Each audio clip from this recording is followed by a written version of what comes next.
E era uma palavra simples, eram poucas pessoas, nem todas as luzes da igreja estavam ligadas, não tinham um grupo de música, não tinha uma banda, não tinha um convidado especial, mas tinham pessoas que queriam aprender sobre a palavra de Deus. Então, independente da quantidade de pessoas, o que o Senhor realmente busca é um coração disposto a ouvir a palavra dele, a aprender com a palavra dele. E hoje me foi dada a missão de falar sobre missão. Uma coisa muito interessante que sempre me chamou a atenção quando eu cheguei aqui, eu não sei se eu acredito que todo mundo sabe, né? Que o slogan da Restauração e Vida, que tem ali, nossa missão é fazer missão. E eu não sei se todo mundo sabe o que significa. Eu tenho essa mania, talvez por isso que quando o pastor falou, ele e a missionária falaram para eu vir trazer a palavra, ele disse, você vem aí, diga o que é missão, o que é que quer dizer, como que significa e não sei o que, porque eu tenho essa mania de procurar o significado das coisas. Porque, geralmente, desde criança, eu fui uma pessoa que me perguntava o porquê das coisas. Não gosto de fazer as coisas por fazer, de ler as coisas por ler, e nem sempre eu vou saber o que é tudo, mas quando vem aquela duvidazinha, aí eu vou lá pesquisar. E junto com vocês hoje, de forma simples, e acredito que breve, né? Não vou demorar, tá? Eu quero que juntos nós possamos entender um pouco mais sobre o que é missão, segundo a palavra, que é o que nós cremos, o que está escrito nela. Amém? Amém. E vou compartilhar com vocês algumas anotações que eu fiz hoje durante a tarde, me perguntando a respeito do que significava missão. E acredite se quiser, na Bíblia, pelo menos no Novo Testamento, eu só encontrei um versículo com a palavra traduzida para missão, que foi esse que eu li aqui para vocês no início, que é em Atos 12, no versículo 25, que é quando Paulo e Barnabé foram enviados para fazer algo em um determinado lugar. Fazer que tem pastor Germano, se tiver curiosidade, vá lá e leia. Aí você vai saber o que ele foi fazer. E eles cumpriram a missão e voltaram de Jerusalém, levando também algumas outras pessoas. Tem uma Bíblia que eu faço uso, que ela é digital. Se quiserem, eu mando no grupo para vocês terem ela também. Que você consegue ter acesso não só o significado no original das coisas, mas você clica aqui e vai vendo onde em todo lugar da Bíblia se repete essa mesma palavra. Porque a Bíblia não foi escrita no português, nem no inglês, nem no latim. Pelo menos o Novo Testamento, uma boa parte dele é em grego, tá? E no original do grego, aqui em Atos 12, 25, onde tem a palavra traduzida para missão, no original ela é diaconia. Interessante, né? Essa palavra parecer com diácono. E ela tem uma certa relação. A gente vai aprender um pouco sobre ela. Quando eu pesquiso aqui na minha Bíblia, ela me mostra 32 resultados exatos dessa palavra se repetindo durante todo o Novo Testamento. Porque o Antigo Testamento, ele é escrito em hebraico e aramaico. Então aí você vai encontrar outras palavras que têm o mesmo significado. Só que hoje eu quero me deter ao Novo Testamento, tá? A gente vai ler um pouco do Antigo em outro livro, mas para falar de outras questões. Aqui no Novo Testamento, em vários livros, vou citar eles de forma rápida, como está sendo gravado, vou enviar lá no grupo, ou se vocês quiserem tomar nota, fica a critério de vocês para aprendizado, tá? As 32 vezes que aparecem no Novo Testamento, tem vários significados, além de missão. Na Bíblia, aqui quando eu abro, diz assim, o significado, tá? Diaconia quer dizer serviço, ministério, aqueles que executam os pedidos de outros, daqueles que pelo pedido de Deus proclamam e promovem religião entre os homens, do ofício de Moisés, ou do ofício dos apóstolos e sua administração, do ofício dos profetas, evangelistas, anciãos, serviço daqueles que brindam aos outros ofícios de afeição cristã, aqueles que ajudam a atender necessidades, seja pelo recolhimento ou pela distribuição de caridades, ofício do diácono na igreja, serviço daqueles que preparam e ofertam alimento. E aí a gente clica aqui e eu vou ver nos 32 lugares que tem na Bíblia essa mesma palavra diaconia, que foi traduzida no versículo de Atos 12, no versículo 25, por missão. Ela também significa, em 8 versículos, serviço. Está escrito em Lucas 10:40, Romanos 15:31, 1 Coríntios. Eu posso tomar nota disso lá no grupo para vocês depois, tá? Em 17 versículos, ela significa ministério. Em um versículo, que é Atos 6:1, ela significa distribuição. Em outro versículo, significa socorro. Aí um versículo que eu li significa missão. Tem 3 versículos para assistência e um versículo para ministração. O que eu achei interessante nesse levantamento que eu fiz aqui, levantamento de dados, é que a maioria dos versículos se refere a ministério e serviço. Apenas um se refere à missão e outro à ministração. Muitas pessoas confundem missão com proclamar o evangelho com palavras. Também faz parte. Ou confundem em fazer a ministração, ou viajar para outro lugar, um deslocamento, como foi aqui no caso de Paulo. Mas nem sempre é apenas isso. Missão, ela significa principalmente serviço e ministério, porque é tudo uma coisa só. Por isso que essa palavra ela vem da família diáconos, diaconia, que é da mesma origem que vai para a palavra diácono, que significa serviço. Nós temos aqui na casa diáconos, e geralmente eles, como a gente é ali, pessoas que ficam na porta, pessoas que ficam aqui, são pessoas que são treinadas para servir o povo de Deus. Nós todos aqui precisamos servir, mas tem pessoas separadas para fazer essas coisas de forma mais atenta, digamos assim. Dito isso, o que significa missão, porque na Bíblia, realmente, se você for procurar, não tem dizendo, e os missionários foram, não tem. Fala sobre a missão, sobre enviar. E para você chegar nesse ponto de ser enviado, como é falado nos versículos que tem aqui, porque realmente é 32, eu não vou citar todos, senão vai ficar cansativo. Mas para poder chegar nesse nível, tem um processo. Eu procurei a plantinha que Diana trouxe, para quem está curioso, aquele tá lá? Tu sabe onde tá? Eita, tá, vai pegar. Mas enquanto ela vai pegar, para quem está curioso, o que é que significa umas fotos aleatórias que estão surgindo no grupo da igreja, com algodão e os feijões pretos? O pastor Edmilson me perguntou o que é aquele olho preto que está lá no grupo da igreja. Na escola dominical, nós estamos estudando sobre... Agora, na última aula, nós estudamos sobre Isaac. E uma das características de Isaac é que ele era uma pessoa... Como é que eu posso dizer? Que não gostava de confusão. E ele é uma pessoa que precisava ser perseverante. E dependendo da situação, ele precisava confiar no Senhor, que aquilo que ele havia semeado iria crescer. Eu achei muito interessante o que Germano falou aqui.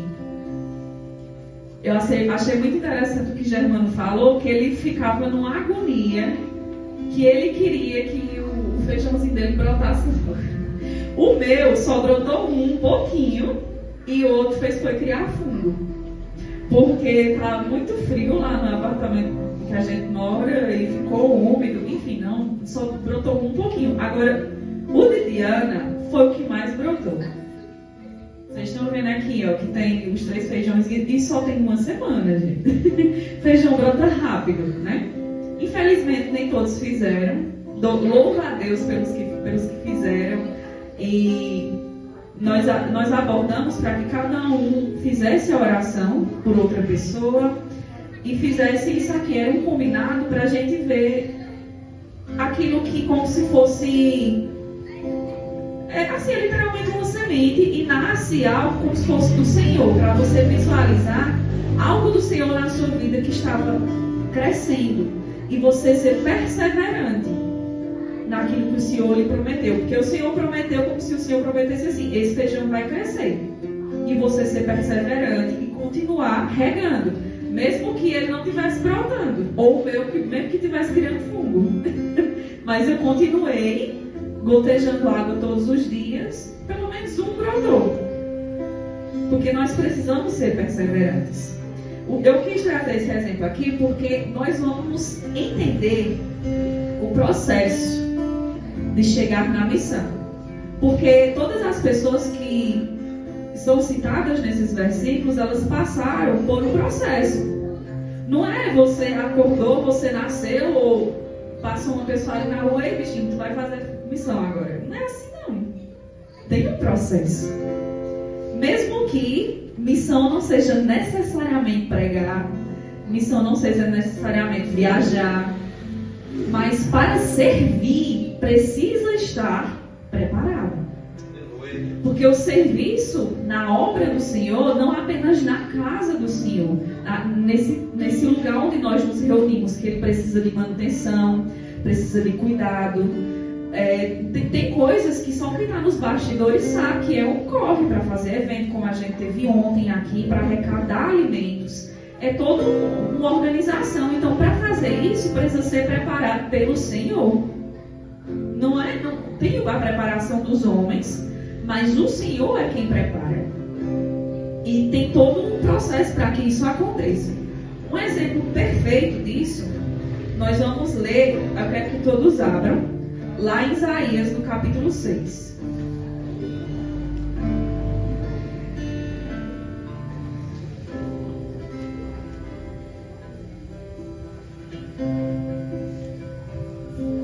Deixa eu correr. O tempo passa rápido.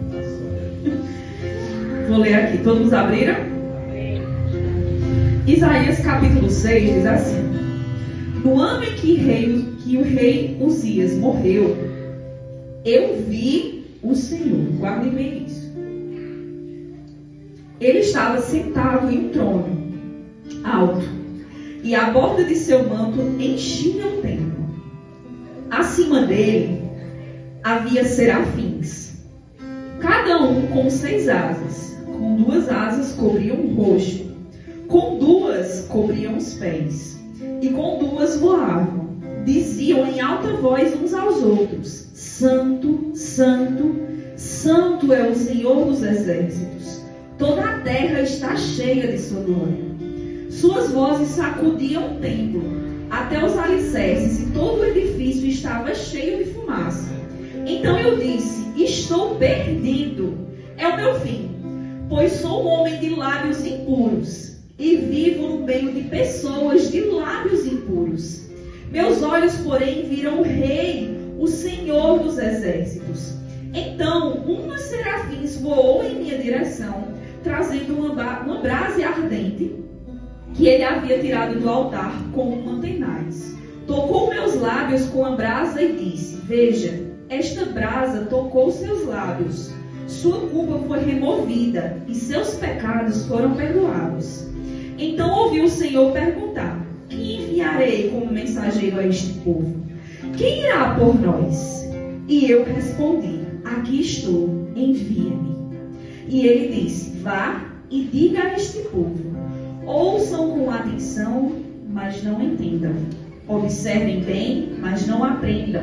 Endureça o coração deste povo.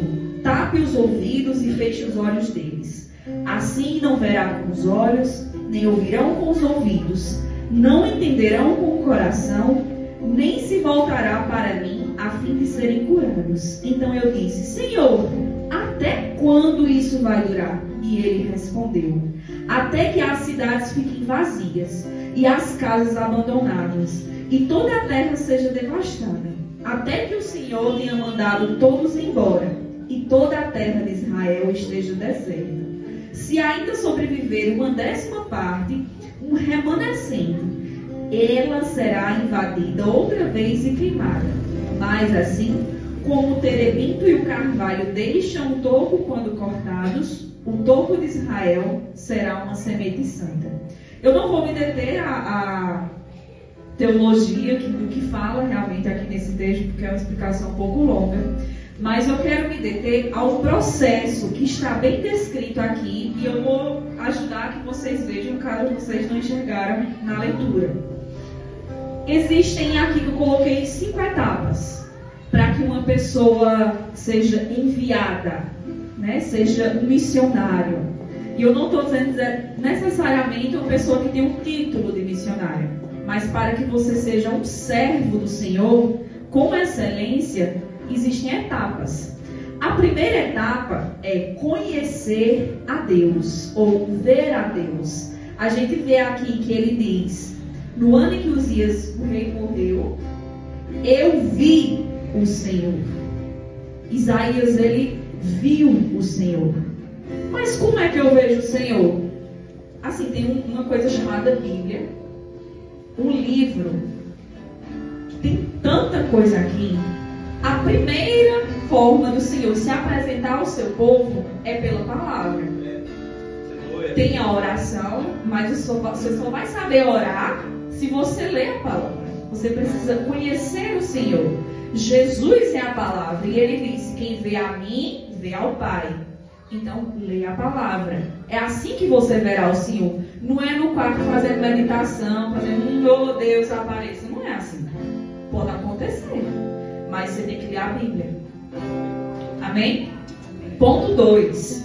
Reconhecer o nosso pecado. É a segunda etapa.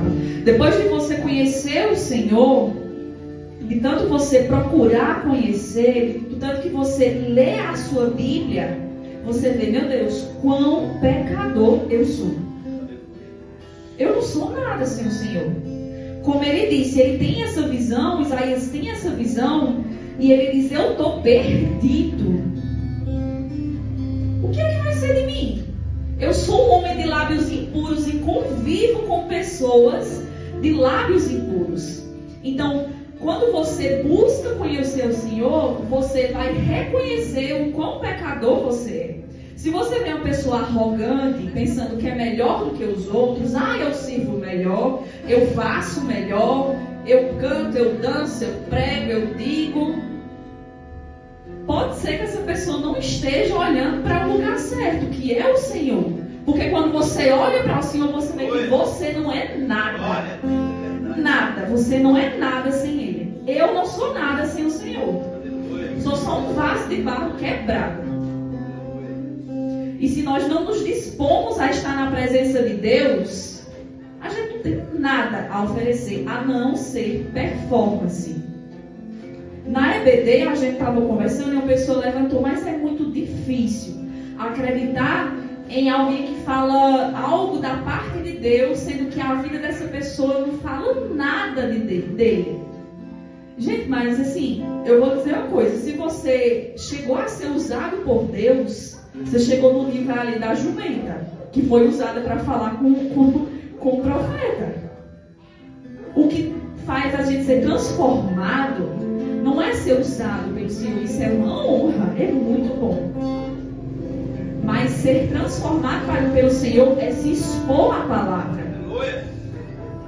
Porque se você é usado por Ele, mas você não caminha com Ele, a sua vida não vai mudar nada. A pessoa que foi alcançada pode ser que ela mude, se ela pegar aquela palavra e caminhar nela.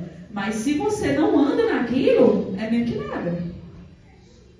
Vamos para o ponto 3. Purificação ou santificação. Depois que Isaías viu o Senhor e reconheceu o pecado dele, ele diz que uma brasa tocou os seus lábios e ele foi purificado. Então, aquela purificação, ela não veio da parte de Isaías. Foi o Senhor que o perdoou. Foi o Senhor que o purificou. Então, eu reconheço quem sou eu conheço a Deus, reconheço quem sou eu, e então eu sou purificado. Não tem como o Senhor nos purificar e nos santificar se nós nos agarramos a um orgulho, a uma tristeza ou a uma contenda. Nós precisamos nos arrepender. Amém? E depois disso, o quarto ponto, Isaías ouviu o Senhor dizer: a quem enviarei? Ele poderia muito bem dizer: é muito difícil, quero não. Esse povo não vai disputar, não adianta. Eu chamo e ninguém vem para o culto. Eu faço o evento, ninguém vem. Ninguém ajuda, ninguém faz. É muito difícil. Mas o Senhor está perguntando: a quem eu enviarei? Porque tem um povo clamando. Pode ser só uma pessoa, mas tem uma necessidade. Se tem um chamado, se tem uma missão, se tem um serviço, é porque precisa. Se não é Deus que precisa, mas é um povo, e é você e sou eu que precisamos ser transformados. Amém? E por último, o quinto ponto, ele foi enviado. Só que o que eu acho mais interessante, eu até grifei aqui na minha Bíblia de estudo, que diz assim: o profeta foi tocado de modo tão profundo pela graça de Deus ao purificá-lo, que ele mesmo se comprometeu voluntariamente com o ministério pelo resto da sua vida. Então, vocês percebem que tem etapas. Primeiro, eu procuro conhecer a Deus, que as pessoas querem meter os pés pelas mãos, fazer missão, servir, pregar, cantar, sem conhecer aquele que nos dá essas coisas. Imagine se eu quisesse pegar um pé de feijão sem plantar um feijão. Não dá. É impossível. Pode ser que eu pegue em outro lugar, ou pegue de alguém, ou compre, ou faça um artificial, não sei, mas não vai ser o seu feijão. Então nós precisamos conhecer a Deus, reconhecer o nosso pecado, reconhecer que não somos nada sem Ele, e aí nós seremos purificados e santificados através disso, através do Espírito Santo. Então, quando nós somos purificados, aí é que nós ouvimos o chamado. Glória a Deus. Houve um tempo da minha vida que eu não sabia qual era o meu chamado, porque nesse tempo, onde tinha essas consagrações, dizia: eu sou chamado para o Canadá. Aí comprava uma bandeira do Canadá, comprava um caderno do Canadá, e ficava aquele, né? Outra pessoa: eu sou chamada para a África. E tinha aquela coisa, eu ficava: meu Deus, eu sou chamada para o quê? Aí eu ficava: será? Eu gosto, que no tempo tinha aquela novela Caminho das Índias. Aí eu gostava das musiquinhas, eu pensava que eu era chamada para a Índia. Mas eu não sou. E aí teve um tempo que tinha outra coisa. Houve um tempo que eu pensei que meu chamado era uma faculdade de arquitetura. Mas isso aí é uma história para outro dia. Só que eu confundi e eu meti os pés pelas mãos. Pensei que o meu chamado era aquele. Porque eu tinha pressa. Eu estava agoniada. Meu Deus, eu preciso fazer a missão. Se eu não fizer a missão, o Senhor vai voltar e vai me cobrar. E o que será de mim? Porque sim, tem essa questão também. Que o Senhor virá e Ele vai cobrar de você aquilo que Ele lhe deu. Será que você vai ser um servo bom e fiel? Ou não? Mas antes disso, nós precisamos obedecer às etapas. Se o próprio Deus, Ele fez o mundo em etapas, por que é que nós, réis mortais, não vamos fazer também? Então, conheçamos a Deus, reconheçamos nossos pecados, nos purifiquemos através do Espírito e da Palavra, e nós ouviremos o chamado do Senhor. E o chamado do Senhor será tão nítido no nosso coração, que vai ser irresistível dizer sim: eis-me aqui, Senhor, envia-me a mim, porque agora eu sei para onde eu vou, eu tenho uma direção. E eu queria colocar isso no seu coração hoje. E assim, eu sou suspeita para falar, porque eu sou professora da EBD. Tati e eu estamos aqui, graças a Deus, pastor Ailton e pastor Edmilson nos confiaram essa missão de ensinar a palavra de Deus. E não é porque a gente é mais inteligente do que vocês, não. O Senhor só encontrou em nós um coração disposto. E nós aqui, a gente aprende, eu mesmo digo por mim, acredito que tá também, eu aprendo muito mais ensinando. E era um sonho do meu coração ter essa oportunidade de ensinar a palavra, porque eu amo a palavra. E é muito triste ver que pessoas, muitos que estão aqui não vêm. É muito ruim, minha gente, eu sinto falta de vocês, de verdade. Não estou fazendo isso como uma acusação, é um convite de dizer que eu sinto a falta de vocês, de quem não vem. Eu queria muito, porque é muito bom a gente estar junto, estudar a palavra, conhecer o Senhor, porque a gente aprende junto. E se você estiver aqui e dizer, olha, mas pode ser que a gente consiga fazer de uma forma que seja mais dinâmica, não sei, nós estamos aqui, queremos aprender a palavra juntos, porque não tem como cumprirmos uma missão que o Senhor deu para essa igreja, que a missão é fazer missão. Como é que nós faremos essa missão? Como é que nós vamos servir com excelência se a gente não está nem vindo para a EBD? É difícil. E não é só vir de corpo, é vir de coração para aprender. Amém? E não só vir, mas estar em casa, orar. E nós todos precisamos ter o nosso tempo em casa com o Senhor, mas também precisamos ter nosso tempo em igreja. Porque a igreja não é esse prédio aqui. Igreja é você, igreja sou eu. E quando estamos reunidos, há uma graça disponível. E eu creio que essa igreja ela vai entrar no novo tempo. Às vezes você pensa, nossa, mas está muito poucas pessoas. A Bíblia diz que nos últimos dias o amor de muitos vai se esfriar.